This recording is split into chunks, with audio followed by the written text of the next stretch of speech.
BigCountryPreps.com. I'm Evan Wren, and this is the countdown to two-a-days series.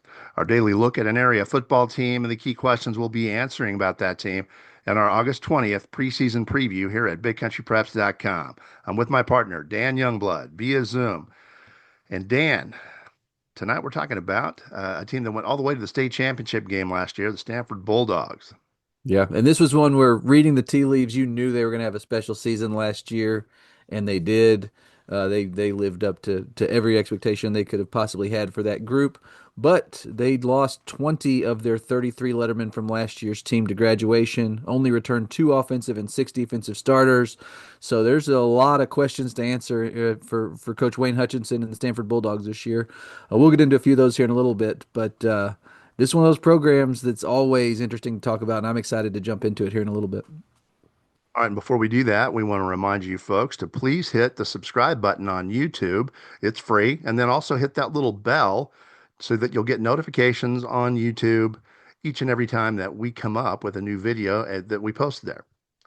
And with that, it's time to ask a few questions about the Stanford Bulldogs. Dan, go ahead, fire away. I think the first one is one that you posed with about the Holly Bearcats yesterday, and that is, can Stanford, with all they've lost to graduation, avoid the rebuilding year? Can they? I mean, I think you expect them to take a little bit of a step back. Certainly, they had a really special group last year, a team that I think you could tell talking to Coach Hutchinson last year, he had just sky high expectations for that team, and again, they lived up to every expectation they could have possibly had for them. But when you lose that type of group, you really have to lean on culture. You really have to lean on the experience you gained from the previous season, and that's my question is that strong enough to keep Stanford at a district championship type level, competing at the top of their district, potentially making a nice playoff run? Can they avoid the type of rebuild that happens at some programs when you graduate the types of numbers that Stanford did? So that's the biggest thing, is just how good will the Stanford team be, and just kind of how far will culture take them, because obviously there's a lot of that there. We saw that last year. The biggest question for Stanford is, are they going to be able to find a way when they're playing some of the teams that are upper tier, like, the Hollies and the Ciscos of the world? Are they going to be able to move the chains consistently? With only two offensive starters back, they have to find a new quarterback. They're going to have a young offensive line that has to gel. So that's the question I would have. Are they going to find a way to consistently move the chains? I think that it's going to be a real challenge considering the youth and inexperience of this ball club. Yeah, for sure. And that kind of leads me into my last question, which is specifically about the lines. I think when you talk about an offense that returns two starters, like you said, the very young lines up front. I think the development of that group and the defensive line as well, though they have a little more experience on that side of the football. The offensive line, particularly, development of that group could determine the success of this football program. So I'm eager to see how quickly that group can come together. I think they've got some skill talent. They don't have a ton of production when you look at passing or rushing. They lost some really good players at the quarterback and running back positions, but they do have kids that got some experience. That's the benefit of having the success they did last year. They got a lot of kids, in varsity playing time. But the lines in particular, that's going to be a huge question mark, and I'm interested to see just how those boys up front can perform, because if they can and live up to a standard that we've seen at Stanford and under Coach Hutchinson's programs, I think they'll be able to survive and compete and may probably compete pretty well in that district. If not, it becomes a little more difficult. So that's a big question for them. Well, I think it's important to mention that teams have certain teams have a different definition of what a rebuilding season is. That's true. At Stanford, that's a different definition. After a 15-1 record last year, a 7-3 could be looking, could look like a rebuild, whereas other programs would be thrilled to get a 7-3. So when we say rebuild, we're speaking in relative terms here. We're speaking of Definitely. Stanford or Holly for that matter. Yeah, definitely. That's one thing where we talk about culture too. You look at those programs that are always successful, in Coach Hutchinson's Stanford program. Obviously, there's the gap in his time at Lubbock Monterey, but when you look at his time at Stanford, I mean, it's a lot like what we talked about with Coach Abel's. His program has competed at the highest levels of high school football in Texas and done so consistently. So I think culture-wise, you expect Stanford to be competitive. I have no doubt this team will be competitive. But again, you're holding them to the standard of Stanford football of Coach Wayne Hutchinson's teams, and obviously that's just Right. an enormously high standard. All right. And with that, it's about time to take a look at Stanford's schedule for 2025. But before we do that, we need to thank a few of our sponsors, beginning with For the Love of the Game Broadcasting and our old friend Terry Slavens, owner of K-Lakes 93.5 FM out of Breckenridge, 97.7 FM KATX out of Eastland, Classic Country AM 1330 out of Graham, 94.7 FM KWKQ out of Graham, KROO 1430 AM out of Breck, and KWBY 98.5 FM out of Ranger. That is For the Love of the Game Broadcasting. Also, Rob Durham, sales consultant at Bear Chevrolet Buick Cadillac up in Breckenridge.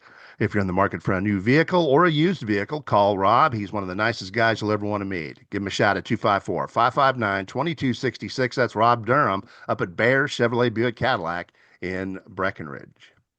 And finally, Cavalry Resources and Construction, located up in Breckenridge, serving the entire big country, offering custom standing seam roofing made on location and all commercial roofing applications. Give Kobe Walker a shout at 254 246 5546. That is Cavalry Resources and Construction in Breckenridge. All right, and with that, it's time to take a look at the 2025 Stanford schedule. We'll start with the non-district portion. Begins with a very tough date at Albany. That'll be on August the 29th. A home date against De Leon on September 5th is next, followed by two road dates at Lubbock Christian and at Roscoe on September 12th and 19th, respectively. And then they will play host to Henrietta on the 26th before diving into the open week. And then they come right out of that open week with a big game at Cisco on October 10th, host Anson on the 17th, go to Abilene TLCA on the 24th of October, host Olney on October 31st, and then they finish up their district schedule with a biggie at Hawley November 7th. So we've been talking about this district all week. This is a super fun district, a lot of big games, and it'll definitely be true for Stanford here as well. Game of the year. I think it's going to look quite a bit like it did for Holly. The games of the year for me that I mean, Stanford wants to challenge for a district championship, and for me, the two that they're going to really need to win most if they want to do that are going to be Cisco and Holly, and both of those for Stanford are going to be on the road, so it's even more of a challenge.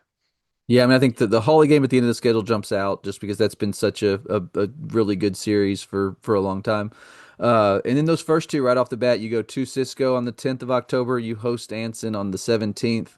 Those are both big games. I think that the district, their hopes of competing for a district championship will be kind of the foundation for that quest will be set there with those Cisco and Anson games. Then obviously the Holly game could be for all the marbles, but this is going to be a really fun district. I think those are your four playoff teams. We've been saying that all week. I think those in this district, those to me look like the clear favorites to make the postseason.